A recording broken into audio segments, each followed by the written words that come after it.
the Federal Reserve did not lower interest rates, but we do have an exciting news for XRP, Ethereum, and we have an update on the Genius Act. And yeah, I know stablecoins are not sexy or fun to talk about at all, but at the end of the day, it is anticipated that once the Genius Act is approved, it will bring in about $3.5 trillion to the entire crypto industry. Currently, the entire crypto market cap is around $3 trillion. And the current stablecoin market cap is like $220 billion. Also, analysts are anticipating this capital to enter the markets by 2030. So this is another reason why I think this could be a super cycle. Yeah, I know you guys. Yeah, I know. I read all the comments. I see what y'all say. But it could be a super cycle, and why I think we could potentially have altcoin season. Money flowing in.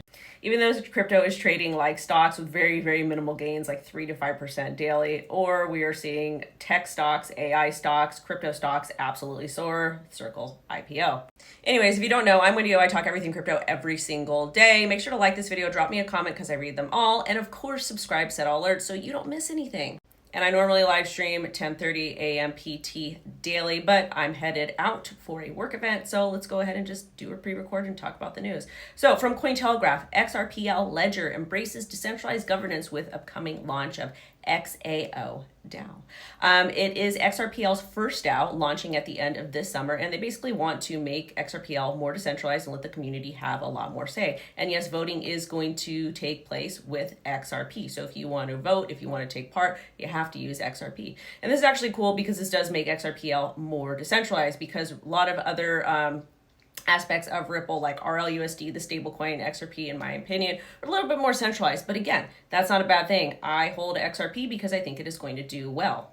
Anyways, this is going to fund devs, validators, startups, creative projects, policy efforts, branding, and regulation outreach, which is good, especially for the XRP army, because Ripple has faced a lot of unjust actions from the public servants previously. So the fact that they're getting money for regulation outreach, like, hey, this is what we need done, that's great. Now, we all know that the Genius Act passed the Senate yesterday, but now it goes to the House, and then the president still has to sign off. President Trump posted on Truth Social, the Senate just passed an incredible bill that is going to make America the undisputed leader in digital assets. Nobody will do it better. It is pure genius, in all caps. Very witty. Anyways, digital assets are the future, and our nation is going to own it. We are talking about massive investment and big innovation. The House will hopefully move lightning fast and pass a clean Genius Act. Get it to my desk ASAP. No delays, no add-ons. This is American brilliance at its best. We're going to show the world how to win with digital assets like never before. So this is telling me that the president will sign this bill once it gets to his desk, and he has kept all of his crypto promises. In addition to that, Scott Bessent said crypto is not a threat to the dollar, and you know what? He's 100% right. Crypto is not a threat to the US dollar in any way, shape, or form.